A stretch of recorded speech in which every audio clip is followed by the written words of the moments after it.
Welcome back to the deep dive. Today, we're tackling, well, maybe the biggest question there is, one humans have asked forever. What actually happens when we die? It's, the ultimate mystery, something that really shapes how we think about life, loss, everything. So our mission for this deep dive is to really unpack what your sources, the Buddhist teachings, say about this. Specifically that question, is death just lights out, annihilation? Or is there something else going on? We're going to explore these things called the khandhas, the five aggregates, what breaks down, what carries on, and why the Buddhist view isn't just about heaven or nothingness. We want to give you a really clear picture, drawing straight from the source texts. Okay, so let's start right there, the khandhas. This seems pretty central. What exactly are these five aggregates that apparently make up, well, us? Right, they're absolutely fundamental. And it's fascinating how the teachings define them. They aren't static things, more like five dynamic processes constantly interacting to create our experience of being a self. So first you have rupa, that's the physical stuff, right? Our body, form. Got it. The physical. Then vedana, feeling. Not emotion, but raw sensation.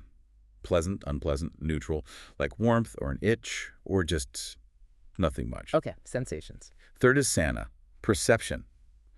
This is recognition, labeling.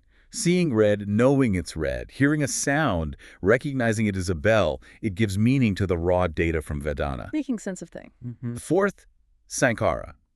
This one's a bit broader, mental formations. It includes our thoughts, intentions, habits, biases. Kind of the active, volitional part of the mind. The stuff that shapes our character and drives our actions. So our intentions, our mental habits. Okay? And finally, Vinata, consciousness. Basic awareness, the faculty that registers the other four. It's like the screen on which everything else appears. Oh. And the really profound point here, even before we talk about death, is that you aren't some fixed thing behind these five. You are this ever-changing bundle of processes. It kind of challenges our gut feeling of a solid self, doesn't it? It really does. Okay, so if we are this dynamic bundle of khandhas, what happens to the bundle at death? Do they just fizzle out? That's exactly what the teachings say. They're very clear. When death occurs, this specific combination of the five khandhas that makes up you in this life, it dissolves completely. Completely. Yes. Rupa, the body, obviously decays, returns to the elements, earth, water, fire, air. And the mental ones, vedana, sana, sankhara, vina, they separate and cease. The analogy often used is like a flame going out when the conditions run out. Right, like the wave hitting the shore and just becoming water again. Precisely. It's the end of that particular configuration. Okay, but if all five parts that make up me dissolve, I think a lot of people listening would hear that and think, well, that sounds exactly like annihilation. Game over, nothing left. How is that not the end? Ah, yes. And that's such a critical point. Teachings are very explicit here. While this set of khandhas ceases, it's not annihilation in the absolute sense. That view is called ukadiditi in the text, and the Buddha specifically rejected it. He rejected it. Why, if everything making me up is gone? Because while this form and these specific mental processes end, the underlying causal stream, the momentum generated by past actions and intentions, doesn't just vanish into thin air.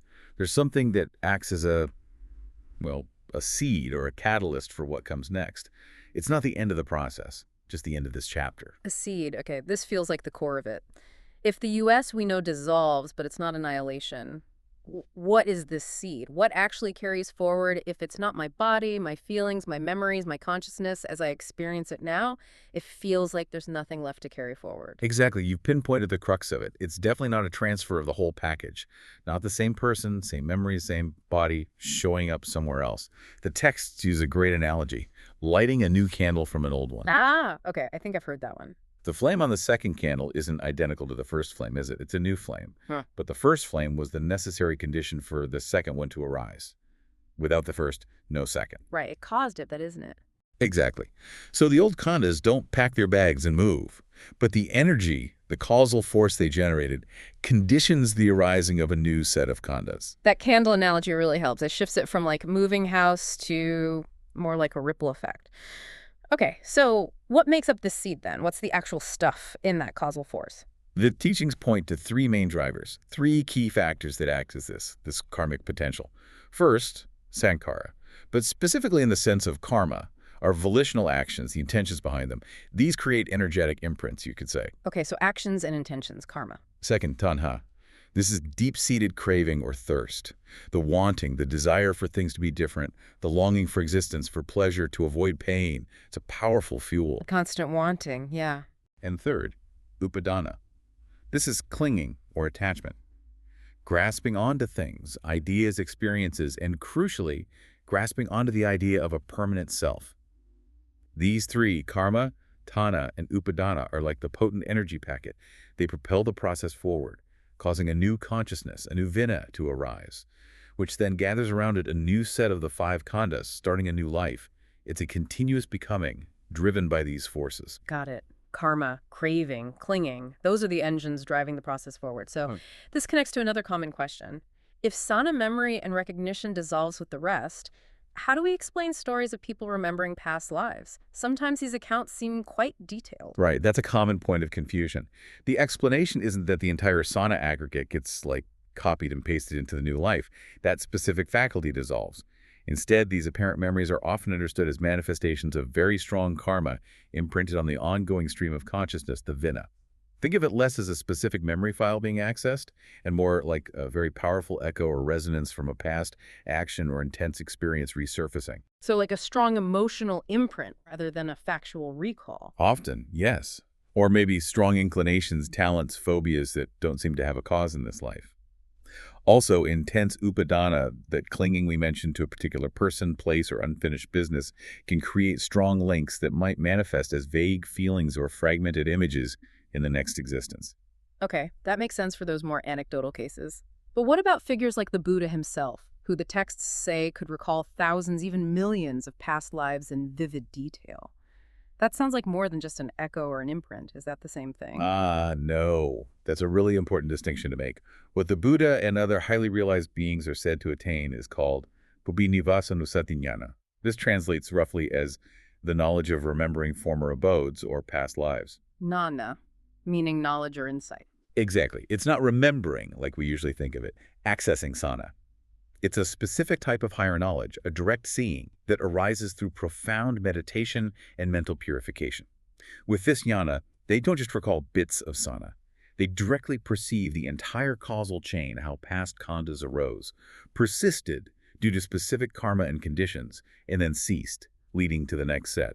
It's like watching the whole film reel of cause and effect, not just remembering a few scenes.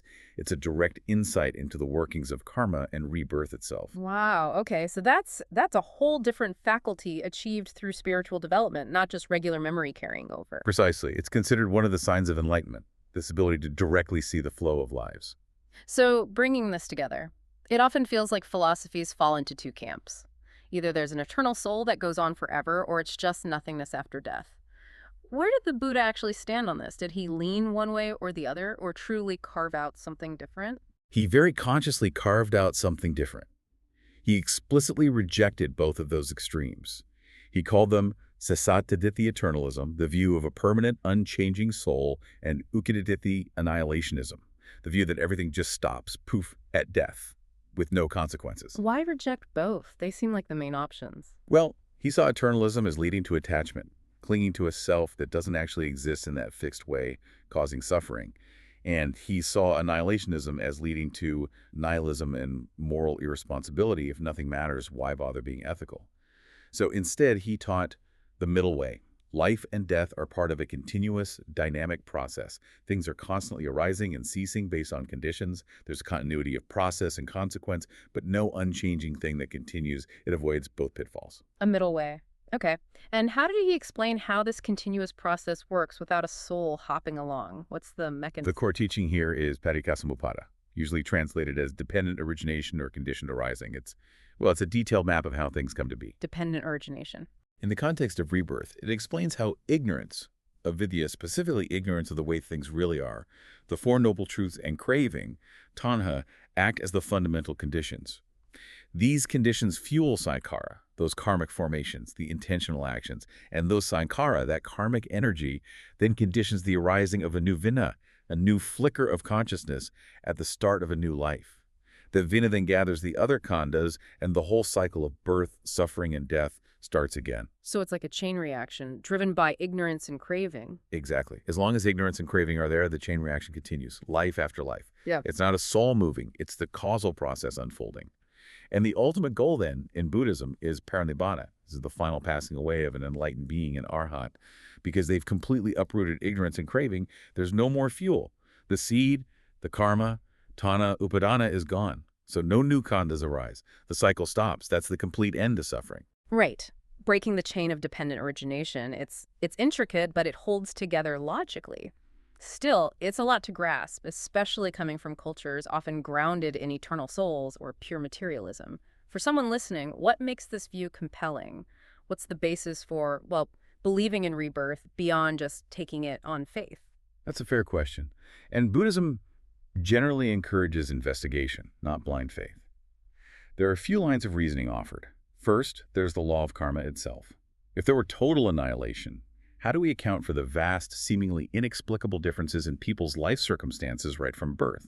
Why are some born into privilege and health, others into hardship and sickness, with no apparent cause in this life? Karma operating across lives offers a coherent, ethical explanation. Our present is shaped by past volitions, and our present actions shape the future. So it provides a framework for understanding inequalities and experiences that otherwise seem random or unjust. Exactly. Yeah. It suggests a moral order to the universe based on cause and effect. Second, as we discussed, there's a testimony of Pupanivasanu Satyajnana. The claim is that the Buddha and many accomplished practitioners directly experienced and verified the reality of past lives through their meditative attainments. This isn't just theory, it's presented as empirical evidence available through practice. Right. The direct knowledge aspect. And alongside that, there are those anecdotal cases sometimes investigated of children spontaneously recalling details of previous lives that seem verifiable. While not definitive proof on their own, they add an interesting layer. And third, there's the internal logic of Paticca. If you accept the premise that consciousness arises dependent on conditions like craving and clinging, then logically, as long as those conditions persist at death, the process must continue. The system itself implies continuity until the root causes are removed. Were people skeptical back in the Buddhist time? Did they debate this? Oh, absolutely. Fiercely. The texts record many debates. There's a famous story about a king named Payasi. He was a staunch annihilationist. King Payasi. He was convinced nothing survived death and even performed rather grim experiments trying to prove it. He'd apparently weigh condemned criminals before and after execution, hoping to measure the weight of a departing soul or seal them in jars to see if anything escaped. Wow, okay. That's commitment to skepticism. Right. But one of the Buddha's skilled disciples, Venerable Kumarakashapa, engaged him in dialogue. He didn't just dismiss the king, he used clever analogies. He pointed out you can't weigh sunlight or see the wind, but they exist. He argued that the mind isn't a physical substance you can trap in a jar or put on scales. Using logic and analogy to counter the purely materialistic view. Precisely. He showed the flaws in the king's experiments. But ultimately, the strongest argument presented in the tradition wasn't just debate. It was the possibility of achieving that direct jnana, that experiential insight through practice, allowing individuals to see the truth of the process for themselves. It was an invitation. Come and see Ehipasiko. So wrapping this up, we've covered a lot of ground.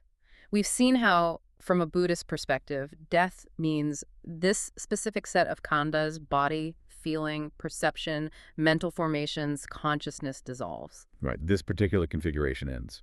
But it's explicitly not annihilation because the underlying momentum fueled by karma, craving tanha, and clinging upadana acts as a seed. Exactly. That seed conditions the arising of a new set of khandhas, continuing the process described by dependent origination. It's a dynamic flow, not a fixed soul migrating, and not just nothingness either. It's that middle way. Perfectly put. And understanding this, I think, really shifts our perspective. It encourages us to maybe hold on to the idea of a fixed, permanent me a bit more loosely. And it really highlights the weight of our actions and intentions now. They ripple outwards, shaping not just this life, but what comes next. It brings a real sense of responsibility, doesn't it? It absolutely does. Mindfulness of present action becomes paramount. So maybe a final thought for everyone listening. If the you of the next life isn't exactly the you right now, but is directly conditioned by this you, by your choices, your intentions, your attachments today, what kind of causes, what kind of seed are you creating in this very moment for the future? Something to definitely reflect on.